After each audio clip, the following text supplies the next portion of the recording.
আমি সত্য সহকারে নাযিল করলাম, চিরদিন বিশ্বাস করো। এই কোরআনে কারীম বলেছেন ওয়াকুল জাআল হক ওয়া যাহাকাল বাতিল ইন্নাল বাতিলা কানা যাহুকা। এই কোরআন শুধু সত্য কিতাব না, আল্লাহ বলেছেন ও নবী আপনি বলে দেন ওয়াকুল জাআল হক ওয়া যাহাকাল বাতিল ইন্নাল বাতিলা কানা যাহুকা। কিয়ামত পর্যন্ত কোরআনে কারীম সত্য টিকে থাকবে, আর বাতিল যারা তারা নিভে যাবে। চিল্লায় গন্ডি কিনা? আমার ভাইরা, কোরআনে কারীমের পরে যতই ষড়যন্ত্র করেন, যেভাবে ষড়যন্ত্র করেন, লা খায়রা ফি কাসিরিন মিন নাজওয়া, আল্লাহ তাআলা বলতেছেন আল্লাহর কসম, যত বাধা দাও, হাঙ্গামা ডাঙ্গামা, যত কৌশল করো না কেন, কিয়ামত পর্যন্ত কোরআন থাকবে। কোরআনের আলো যারা নিভিয়ে দিতে আসবে তারাই নিভিয়ে গেছে। তার বাস্তব প্রমাণ প্রধানমন্ত্রী শেখ হাসিনা। কথা বলেন। কারণ কোরআনে কারীম বাধা দিতে সে ক্ষতিগ্রস্ত হয়ে গেল।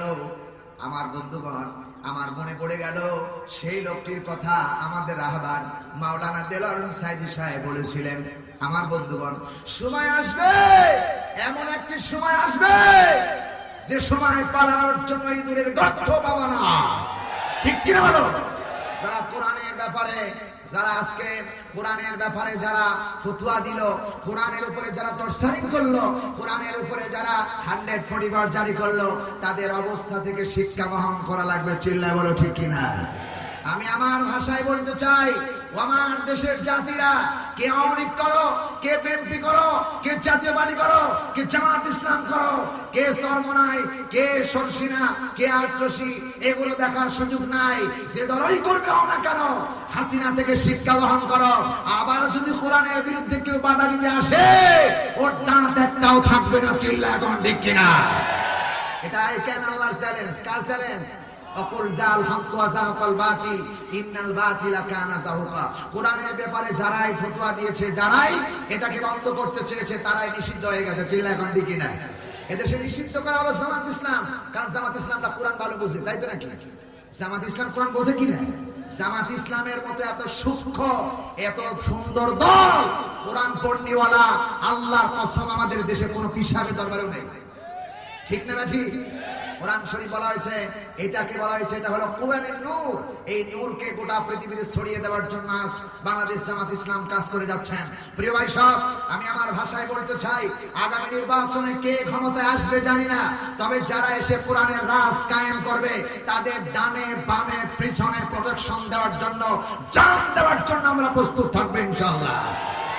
আর যদি কেউ নির্বাচনে পাশ করার পরে কোরআনের বিরুদ্ধে কথা বলে, বাংলাদেশে তার থাকার জায়গা দেওয়া যাবে না।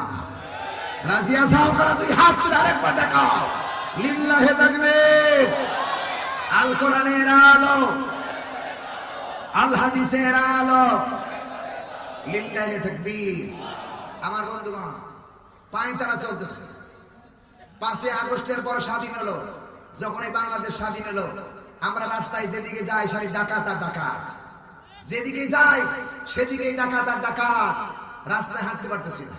গাড়ি নিয়ে যখন যায়, গাড়ির সামনে কাঠ পড়ে থাকে, গাড়ির সামনে লাশ পড়ে থাকে, গাড়ির সামনে হাসি নিয়ে দাঁড়ায় থাকে। কারা এগুলো? ডাকাত। কারা?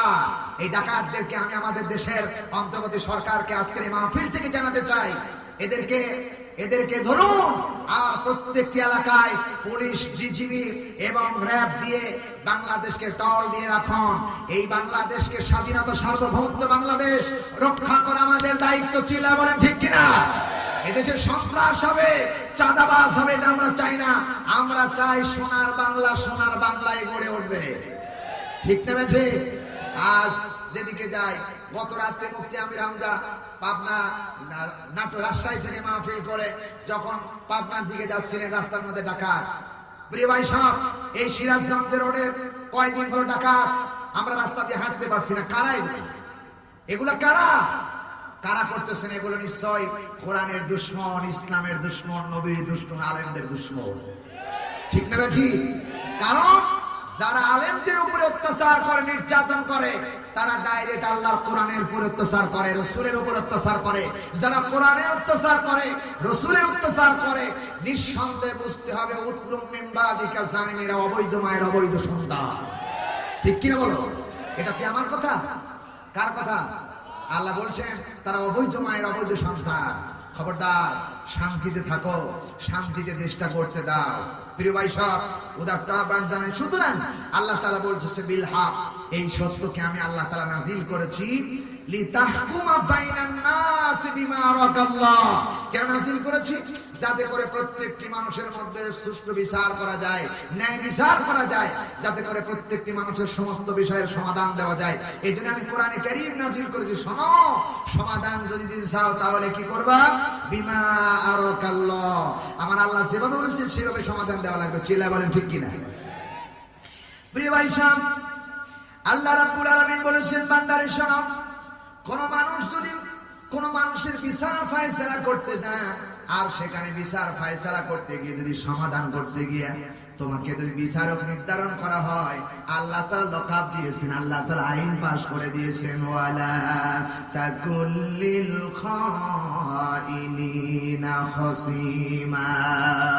আল্লাহ তাআলা বলেন, ও প্রধানের বাচ্চারা, প্রধান, ও গ্রামের শাসকেরা, ও গ্রামের এমপি মন্ত্রীরা, ও গ্রামের যারা বিচারক যারা আছো, তোমাদেরকে আল্লাহ বলতেছেন ওয়ালা ওয়ালা ওয়ালা তাকুল্লিল খাইনিনা খসিমা। বিচার যখন করবা কোন বিশ্বাসঘাতকদের পক্ষ নিবা না, যারা বেঈমান তাদের পক্ষ নিবা না। এই কথা কি আল্লাহর না আমার? কার? আল্লাহ তাআলা বলেন অবৈধ মানুষের পক্ষ নিবে না, যারা বৈধ না তারা তাদের পক্ষ নিবে না। 16টি বছর হাসিনা ছিল এদেশের স্বৈরাচার জালেম সরকার, অবৈধ সরকার। ঠিক কিনা বলেন? তাহলে আল্লাহ রাব্বুল আলামিন বলতেছেন আপনার বিচার ফয়সালা করুন। আল্লাহ বলেন ওয়ালা তাকুল্লিল খাইনিনা খসিমা, খবরদার কোন বিশ্বাসঘাতকদের পক্ষ আপনি নেবেন না, বেঈমানের পক্ষ নেবেন না। যারাই তাদের সাথী সঙ্গ হয়ে গেল আল্লাহর কোরআনের আইন অনুযায়ী তারা মুসলমান না, তারা কাফের। আল্লাহ রাব্বুল আলামিন বলেছেন ওয়ামান লাম ইয়াহকুম বিমা আনজালাল্লাহু ফাউলাইকা হুমুল কাফিরুন।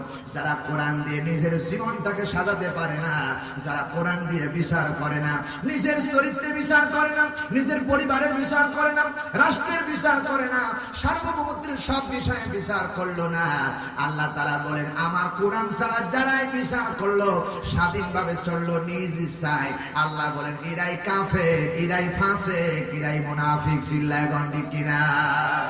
কথা কার? আরো জোরে বলেন কার? সুতরাং আল্লাহ রাব্বুল আলামিন বলেন এটা এমন কিতাব, কিতাব ফয়সালা দিলেন বিচার যদি করতে হয় তাহলে সঠিক বিচার করতে হবে। সঠিক বিচার করতে পারলো না, তাই আমাদের দেশে আমার বন্ধুগণ একজন মানুষের কলার পাতার পরে পিটায়া শুয়ায় রাখছে। চিল্লায় গন্ডি কিনা? এটার ফয়সালা কার পক্ষ থেকে এসেছে? জোরে বলেন। নাম কি? নাম কি? কালামানিক। কালামানিক আচ্ছা কায়দায় কলার পাতার উপরে শুয়ে রাখছেন। কারণ এই লোকটি মাওলানা দেলোয়ার সাইদি সাহেবের বিরুদ্ধে রায় রেখেছিলেন। অবৈধভাবে রায় লেখার কারণে আল্লাহ বরদাস্ত করতে পারে নাই। ফেরাউনকে আল্লাহ বরদাস্ত করে নাই, নমরুদকে আল্লাহ বরদাস্ত করে নাই, হামানকে বরদাস্ত করে নাই, আবু জাহেলকে বরদাস্ত করে নাই। এখনো যারা কোরআনের পক্ষে না থেকে অন্যায়কারীর সাপোর্ট দেবে তাদেরকে বরদাস্ত করবে না, করবে না। চিল্লায় বলো ঠিক না বেঠে? তাই তার শাস্তি শুরু কলার পাতার উপরে শুয়ে রাখলেন। আমি আমার দেশের সমস্ত জনগণকে বলবো আজকে সিরাজগঞ্জ থেকে দাবি জানাতে হবে কালামানিকের ছবি প্রত্যেকটি আদালতের মাথার উপরে রাখতে হবে। যারাই বিচারপতি হবে তারাই যেন কালামানিকের চেহারা দেখে শিক্ষা গ্রহণ করতে পারে যে ন্যায়ের পক্ষে না থাকলে অন্যায়ের পক্ষে নিলেই এই অবস্থা আমার হবে। কথা কয় না ঠিক কিনা? কি আপনারা কি একমত? কারা একমত? লিল্লাহে তাকবীর। হাত নামান। প্রিয় বন্ধুগণ আমার কষ্ট হচ্ছে খুব নাকি? খারাপ লাগতেছে নাকি? আল্লাহ রাব্বুল আলামিন এই জন্য বলেন ও নবী এই কিতাব আমি নাজিল করেছি যাতে করে সঠিকভাবে বিচার করা হয়, সঠিকভাবে সমাধান দেওয়া যায়। এই জন্য আল্লাহ রাব্বুল আলামিন এই কিতাবের নাম দিয়েছেন কিতাব। এই কিতাবের নাম দিয়েছেন কিতাব। এটা এমন কিতাব সঠিক বিচারের সমাধান দেয়। 2 নম্বরে বলা হয়েছে ও নবী আপনি বলে দেন এই কোরআনুল কারীম এমন কিতাব। কিতাবের ব্যাপারে আরেকটা কথা বলেন আল্লাহ তাআলা কোরআনে কারীমের মধ্যে সুন্দর করে বলতেছেন ওয়া ইন্নাহু ফি উম্মিল কিতাবি লাদাইনা লাআলিয়্যুন হাকীম। জোরে বলুন আল্লাহু আকবার। আল্লাহ তাআলা বলতেছেন সূরা যুখরাফ 43 নম্বর সূরা 25 নম্বর পারা প্রথম নাম্বার রুকুর 4 নম্বর আয়াতে কারিমা আল্লাহ তাআলা বলতেছেন বান্দারে শুনে রাখো ওয়াইন্নাহু ফি উম্মিল কিতাব, এটা এমন একটি কিতাব, এমন একটি গ্রন্থ, এমন একটি পুস্তক, এমন একটি কিতাব। আমার বন্ধুগণ, এমবিবিএস এর ডাক্তার কোন সময় জ্ঞানের অভাবে তিনি প্রেসক্রিপশন করতে গিয়ে জ্বরের ওষুধ না লিখতে গিয়ে অন্য ওষুধ লিখতে পারে কি পারে না? প্রিয় ভাই, সব পারে। এরপরে আমার ভাইরা ইঞ্জিনিয়ার কোন ঘরে ড্রয়িং করতে গিয়ে তার জ্ঞানের অভাবে ভুল সিদ্ধান্তে ড্রয়িং করতে পারে। একজন কাঠ মিস্ত্রি বিন করতে গিয়ে আমার বন্ধুগণ পিন মারতে গিয়ে বেনের অভাবের কারণে সে ভুল সিদ্ধান্ত গ্রহণ করতে পারে। কিন্তু আল্লাহ তাআলা বলতেছেন এটা এমন কিতাব, এই কিতাবের কাছে যদি কোনো মানুষ ফতোয়া চায়, আল্লাহ তাআলা বলতেছেন লাদাইনা লাআলিয়্যুন হাকীম, এটা এমন জ্ঞানী কিতাব, কোন সময় আপনাকে ফতোয়া দিতে ভুল করবে না, কারণ এটা জ্ঞানে পরিপূর্ণ কিতাব। চিল্লায় বলেন ঠিক কিনা? সব কিতাবের শ্রেষ্ঠ কিতাব কোরআন কারীম। আমার ভাইরা, ফতোয়া চাইলেন যে ফতোয়া দরকার সেই ফতোয়া আপনাকে দিয়ে দিবে, যা দরকার সেটাই আল্লাহর কোরআনে কারীম দিতে পারে। এই জন্য আল্লাহ তাআলা বলতেছেন এটা জ্ঞানে পরিপূর্ণ একটা কিতাব। জোরে বলুন সুবহানাল্লাহ। আমার ভাইরা, এরপরে এই কোরআনুল কারীমকে যদি আবার বলা যায়, ও কোরআনে কারীম তুমি আমাদেরকে জবাব দিয়ে দাও, তুমি কেমন কিতাব আমাদেরকে জবাব দিয়ে দাও। আল্লাহ তাআলা বলতেছেন আলহামদুলিল্লাহিল্লাযী আনজালা আলা আবদিহিল কিতাবা ওয়া লাম ইয়াজআল লাহু ইওয়াজা। আল্লাহ রাব্বুল আলামিন বলেন এই কোরআন এমন একটি কিতাব, এমন একটি গ্রন্থ, এমন একটি কিতাব যা বলে আপনাকে যা বলে আমি মাওলানা শাহাদ হোসেন বাড়ি স্বাস্থ্যের জন্য ঘোরায় ফিরায় কথা বলতে পারি, এবং হসপিটালের বেডে গিয়ে বিভিন্ন কথা বলতে পারি, কান গড়ায় দাঁড়িয়ে বাঁচার জন্য ঘোরায় ফিরায় করতে বলতে পারি। কিন্তু কোরআনে কারীম এমন কিতাব যা জিজ্ঞেস করবেন সরাসরি ডাইরেক্ট কথা বলবে। আল্লাহু আকবার। কে বলতেছেন? আরে জোরে বলুন, কে বলতেছেন? আল্লাহ তাআলা বলতেছেন ওয়ালাম ইয়াজআল লাহু ইওয়াজা, ডাইরেক্ট সরাসরি কথা বলেন, সোজা করে কথা বলে, এমন কিতাব আল্লাহ রাব্বুল আলামিন আমাদেরকে দান করেছেন। এরপরে আল্লাহ তাআলা অন্যত্র বলেছেন আরো প্রমাণ দাও তুমি কেমন কিতাব। আল্লাহ তাআলা বললেন ওয়াল কিতাবিল মুবিন।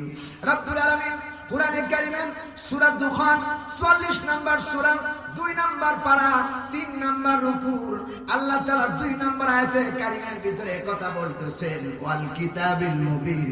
আমার বন্ধুগণ, আমার ভাষায় জড়তা থাকতে পারে, কথা বলতে গিয়ে ভুল হইতে পারে, কথায় বেঁধে যেতে পারে, থামতে পারে, কিন্তু কোরআনে কারীম বলতেছেন ওয়াল কিতাবিল মুবিন, যা বলবে স্পষ্ট ভাষায় দাগ্ধ কণ্ঠে আল্লাহর কোরআনে কারীম কথা বলতে পারে। সুবহানাল্লাহ বলবেন না? প্রিয় ভাই, সব শুধু তাই নাই, এই কোরআনে কারীম যারা তেলাওয়াত করতেছেন, কোরআন কারীম যারা পড়তেছেন, আল্লাহর সাথে তারা যেন ডাইরেক্ট কথা বলতেছেন। সুবহানাল্লাহ। আমার ভাইরা, শুধু তাই নাই, এখানে আল্লাহ রাব্বুল আলামিন কোরআনে কারীমের ভিতরে বর্ণনা করেছেন এটা এমন একটি কিতাব, এমন একটি মর্যাদা সম্পন্ন কিতাব, হুয়া খায়রুম মিম্মা ইয়াজমাউন। চিল্লায় বলেন আল্লাহু আকবার। জোরে বলুন। এবার সে ভাইরা বলুন আল্লাহু আকবার। আল্লাহ তাআলা বলতেছেন হুয়া খায়রুম মিম্মা ইয়াজমাউন, এটা এমন কিতাব। আল্লাহ তাআলা বলেন সূরা ইউনূস 10 নম্বর সূরা 11 নম্বর পারা 6 নম্বর উপর 58 নম্বর আয়াতের শেষের অংশ বলছি, কান খাড়া করেন। আল্লাহ রাব্বুল আলামিন বলেন এত বড় কিতাব, আকাশে যা আছে, জমিনের ভিতরে যা আছে, এরপরে সব কিছু তরুলতা নদী নালা সব কিছু একত্র করো, একত্র করে এই দুনিয়ার জন্য কোন কিতাব, এই কিতাবটাকে ওজন করার জন্য সব কিছু এক পাল্লায় দাও। আল্লাহ তাআলা বলতেছেন কোরআনে কারীমের মধ্যে হুয়া খায়রুম, খায়রুম মানে উত্তম, মিম্মা ইয়াজমাউন, গোটা পৃথিবী যা কিছু জমা করেছো তার চাইতে কোরআনে কারীম আল্লাহর কাছে অনেক দামি। আরো আস্তে কর, আস্তে বলে। বাঙালি খুব চালাক, আস্তে বললে জোরে, আর জোরে বললে আস্তে। কিন্তু যখন নেতার ব্যাপারে স্লোগান দেওয়া হয় তখন বলে আমার নেতার চরিত্র ফুলের মতো পবিত্র, ঠিক কিনা? আবার যেই নেতার ব্যাপারে স্লোগান দেয়, যে নেতা জীবনে কোনোদিন পেশাব করে পায়খানা, পেশাব করে ঢিলাখুলুপ করে না, যে নেতা পেশাব করে পানি নেয় না, সেই নেতার ব্যাপারে কয় আমার নেতার চরিত্র ফুলের মতো চরিত্র। আল্লাহর কসম, একজন নেতার চরিত্র পবিত্র ছিল, উত্তম ছিল, উসওয়াতুন হাসানা ছিল, যার নাম হলো মুহাম্মাদুর রাসূলুল্লাহ সাল্লাল্লাহু আলাইহি ওয়াসাল্লাম। সব নেতার ব্যাপারে ভুল আছে না নাই? আছে না নাই? আচ্ছা বলেন তো, জিয়াউর রহমান জীবনে কোনোদিন মিথ্যা কথা কয় না, এই কথা কি আপনারা বিশ্বাসী? একদম নিশ্চিত? তারেক রহমান জীবনে মিথ্যা কথা বলে না, এই কথা কি আপনারা বিশ্বাসী? এরপরে মুজিবর আপনার জীবনে কোনোদিন মিথ্যা কথা বলে নাই, এই কথা কি আপনারা নিশ্চিত? আমি শাহাদ হোসেন বাড়িতে কোনোদিন মিথ্যা কথা বলি, এই কথা কি আপনারা নিশ্চিত? না। আমি আপনি মিথ্যা কথা বলতে পারি, কিন্তু শ্রেষ্ঠ নায়ক, শ্রেষ্ঠ নেতা, শ্রেষ্ঠ রাসূল, শ্রেষ্ঠ আম্বিয়া, শ্রেষ্ঠ ইমাম, শ্রেষ্ঠ স্বামী, শ্রেষ্ঠ নানা, শ্রেষ্ঠ বাবা আমার রাসূল জনাবে মুহাম্মদ রাসূলুল্লাহ জীবনেও কোনোদিন মিথ্যা কথা কয় নাই, কাউরে ঠকায় নাই, কারো ঘরের ভিতরে কোনোদিন ঢুকে নাই, কারো ঘরের ভিতরে কোনোদিন অন্যায় করেন নাই। যিনি হলেন জাতির শ্রেষ্ঠ চরিত্র, তার নাম হলো, তাকেই লকাপ দেওয়া যায় কেবলমাত্র আমার নেতার চরিত্র ফুলের মতো পবিত্র। ফুলের ভিতরে মৌমাছি পড়ে, ওর ভিতরে এক ডানা থেকে আরেক ডানা পড়তে গিয়ে কোনো নাপাকি জিনিস থাকতে পারে, কিন্তু আমার রাসূলের পরে সেটাও ছিল না। চিল্লায় কোন ঠিক কিনা? প্রিয় বন্ধুগণ, একটা ফল, একটা ফুল, গোলাপ ফুল, সেই গোলাপ ফুলের ভিতরে একটা যখন মাছি পড়লো, প্রিয় ভাই সাহেব, একটা মাছি পায়খানা পড়ে কি পড়ে না? পড়ে কি পড়ে না? সেই মাছিটা এসে উড়ান দিয়ে পায়খানা থেকে উঠে ওই সেই শাপলা ফুলের পরে পড়তে পারে, শাপলা ফুলের পরে পায়খানার গন্ধ লাগতে পারে, কিন্তু আল্লাহর নবী যে এত চরিত্রবান ছিল, যার গায়ে কোনোদিন মশা পর্যন্ত, মাছি পর্যন্ত পড়তে আল্লাহ নিষেধ করে দিয়েছে। আস্তে কম সুবহানাল্লাহ। যিনি ঘেমে গেলে, আমরা যদি ঘেমে যাই, তাহলে আমরা ঘেমে গেলে আমাদের শরীর থেকে দুর্গন্ধ বের হয়, আর দুর্গন্ধ এত দুর্গন্ধ বের হয়, যেই দুর্গন্ধের কারণে প্রিয় ভাই সব আমরা গায়ের কাছে যেতে পারি না, শরীরের কাছে যেতে পারি না, জামা কাপড়ে মুখ দিতে পারি না। প্রিয় বন্ধুগণ, আমাদের গায়ে বের হয় দুর্গন্ধ, আর আমার রাসূল ঘেমে গেলে রাসূলের গা থেকে যে ঘাম বেরোতো, সেই ঘামগুলো 3 কিলোমিটার দূর থেকে মিশক আঙ্গুরের সুঘ্রাণ পাওয়া যাইত। এই নবীর দল করতে আসো, এই নবীর দল করার দরকার আছে না নাই? জোরে বলো, আছে না নাই? ওসানে তার দল করে লাভ নাই। এই নবীর আদর্শ যারা মানতে চায় তাদেরকে নেতা বানা লাগবে, ঠিক কিনা বলো? প্রিয় ভাই সাহেব, এই জন্য কোরআনে কারীম দিয়েছেন হুয়া খায়রুম মিম্মা ইয়াসমাউন, এই চরিত্র গ্রহণ করেছেন আমার রাসূল। এই চরিত্র গ্রহণ করার কারণে রাসূলকে বলা হয়েছে ওয়া ইন্নাকা লা আলা খুলুকিন আযীম, যার চরিত্রের কোনো সীমারেখা নাই, যার চরিত্রের কোনো শেষ নাই। আযীম শব্দটি নবীদের ব্যাপারে আদম নবী থেকে ঈসা নবী পর্যন্ত যত নবী এসেছেন সব নবীর ব্যাপারে বলা হয়েছে উসওয়াতুন হাসানা, সব নবীর চরিত্র ছিল পুরুত এবং পবিত্র। কিন্তু আমার রাসূলের ব্যাপারে কেবলমাত্র ওয়া ইন্নাকা লা আলা খুলুকিন আযীম, আযীম বলা হয়েছে আমার রাসূলের ব্যাপারে, অন্য কোন নবীর ব্যাপারে আযীম বলা হয় না। সুবহানাল্লাহ বলতে ইচ্ছে না? প্রিয় ভাই সাহেব, আযীম মানে কাকে বলে? আযীম আরবি শব্দ দিয়ে বলা হয়, আযীম মানে বিশালতা, যার গভীরতা শেষ নাই, যার সীমারেখার শেষ নাই। ৫৬,০০০ বর্গ মাইলের দেশ সোনার বাংলাদেশ নির্ণয় করা যেতে পারে। এখান থেকে ৯,৩০,০০,০০০ মাইল দূর থেকে সূর্য তাপ দেয়। এই সূর্যটাকে আল্লাহ তাআলা একটা প্রদীপ হিসাবে, বাতি হিসাবে তৈরি করেছেন। ওয়া জাআলনা সিরাজাও ওয়া হাজা, এটাকে আমি একটা প্রদীপ হিসাবে, বাতি হিসাবে আল্লাহ তৈরি করেছেন। সেই বাতিটা কত বড়? বাংলাদেশের মতো এরকম ছোট্ট বাংলাদেশ, ২৭টি বাংলাদেশকে একত্র করলে হবে ভারতের একটা প্রদেশ, ভারতের এরকম ২৭টি ভারতকে প্রদেশ একত্র করলে হবে আমেরিকার একটা প্রদেশ, এরকম ২২৮টি কম বেশি রাষ্ট্র, ১৯৫টি রাষ্ট্র স্বাধীন, আর বাকি এখন স্বাধীনই হয় নাই। গোটা অল পৃথিবী এরকম ১৩ লক্ষ পৃথিবীকে একত্র করলে সূর্য একাই তত বড়। কথা বলে না রে হাই রে হাই, সূর্য একাই কত বড়? এত বড়, ১৩ লক্ষ গুণ পৃথিবীর চাইতে বড়। এত বড় সূর্যের আয়তন নির্ণয় করা যেতে পারে। আমি কয়েকদিন আগে গিয়েছিলাম চট্টগ্রাম সীতাকুণ্ড পাহাড়ে, সেখানে গিয়ে যা দেখলাম, সেখান থেকে ঈমান ফিরিয়ে নিয়ে আসা খুব টাফ ব্যাপার।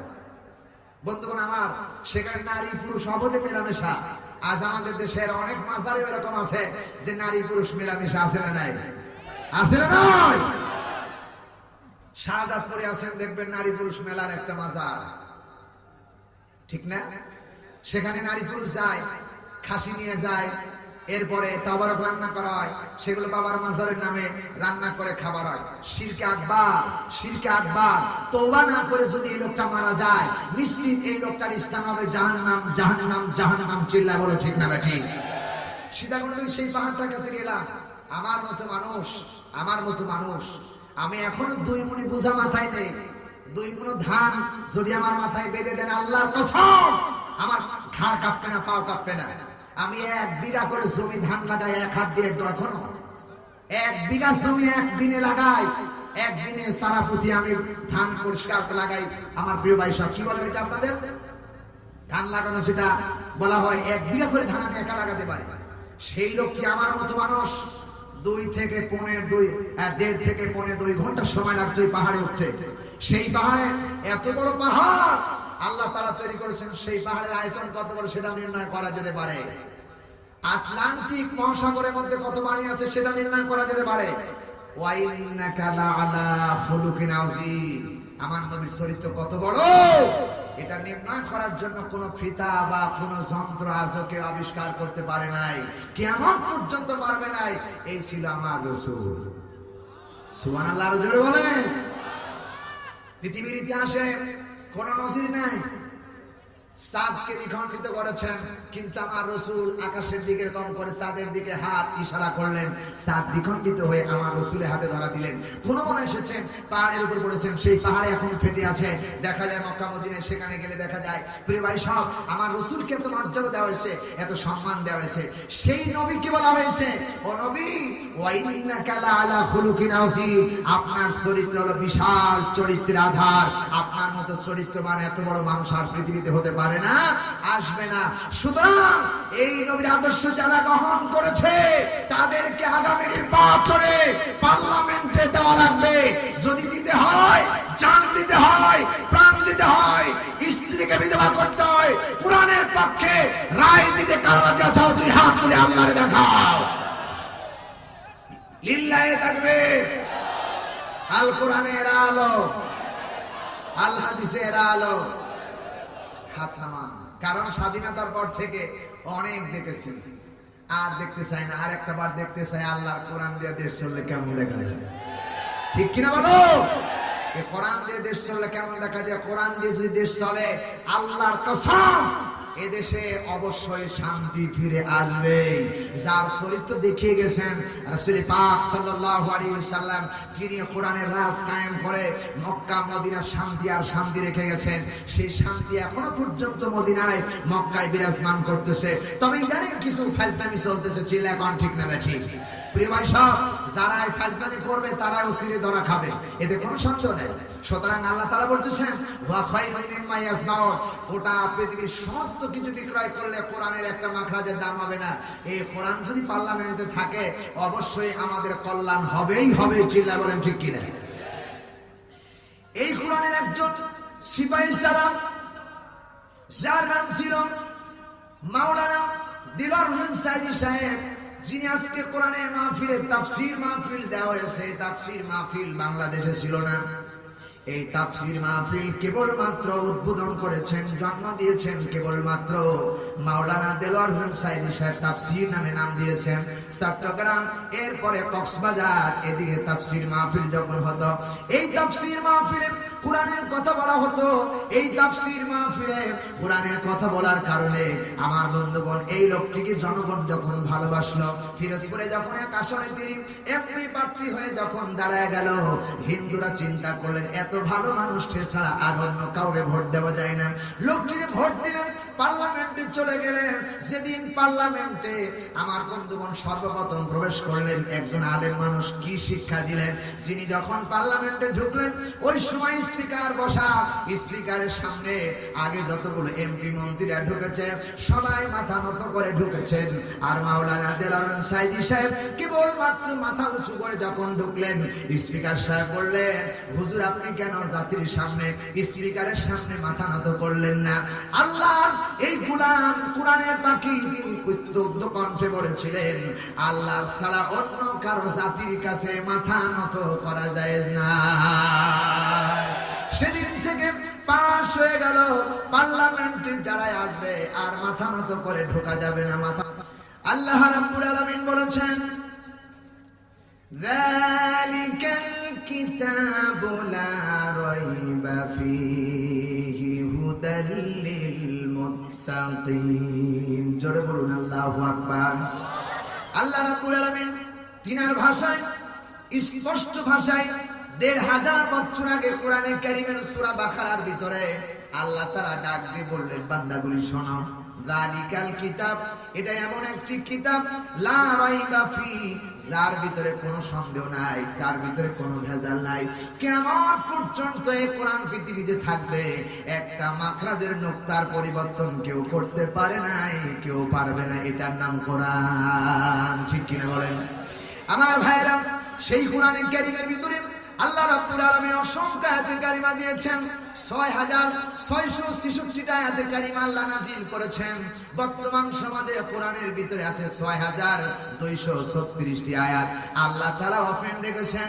কোরআনের প্রথম পাতা থেকে শেষ পাতা পর্যন্ত যা এর মধ্যে ওপেন করা হয়েছে, এগুলো মানবতার কল্যাণের জন্য আল্লাহ রাব্বুল আলামিন নাযিল করেছেন, যার লকাব দিয়েছেন হুদাল লিন-নাস ওয়া বাইয়িনাতিন মিনাল হুদা।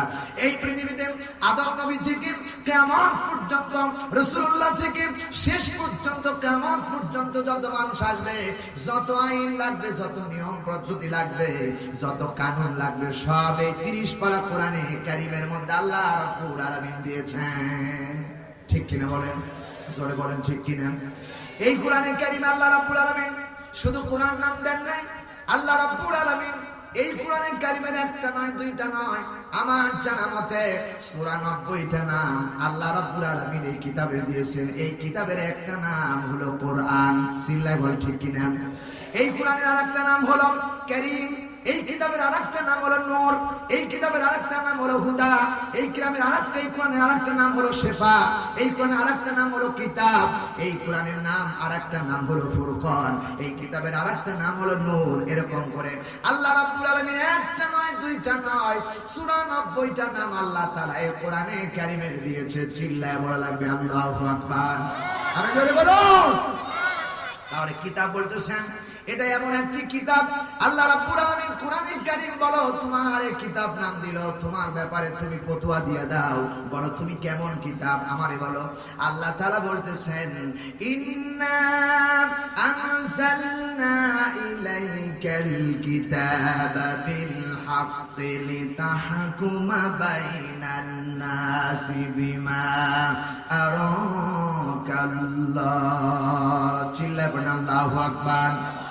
আল্লাহ রাব্বুল আলামিন সূরা নিসা ৪ নাম্বার সূরা ৫ নাম্বার পারা ১৬ নাম্বার রুকুর ১০৫ নাম্বার আয়াতের প্রথম অংশ বলছি, কান খাড়া করে শোনা লাগবে। খারাপ লাগতেছে নাকি? শোনা যাচ্ছে নাকি? আল্লাহ তাআলা বলেন, একটা একটা করে খুঁটি খুঁটি বলেন। আল্লাহ বলতেছেন, আমি এমন একটা কিতাব, এই কোরআন বলতেছেন আমি এমন একটা কিতাব, ইন্না নিশ্চয় অবশ্যই, আনজালনা আমি আল্লাহ তাআলা, ইলাইকাল কিতাব ও নবী আপনার উপরে নাজিল করেছি। কেন নাজিল করেছি? বিল হাক্কি, সত্য সহকারে কোরআনটা আমি আল্লাহ রাব্বুল আলামিন নাজিল করেছি। কিয়ামত পর্যন্ত এটা সত্য, সব বাতিল। চিল্লায় কোন ঠিক কিনা? সব বাতিল, এটা সত্য। বাইবেল বলেন, গীতা বলেন, থিয়েটার বলেন, রামায়ণ বলেন, যেটাই বলেন না কেন, যত কিতাব আছে সব কিতাব আল্লাহর কাছে বাতিল। কেবলমাত্র বিল হক, সত্য কিতাব একখানা, তার নাম হলো কোরআনে কারীম। ঠিক কিনা? এর মধ্যে কোনো ভেজাল আছে নাকি?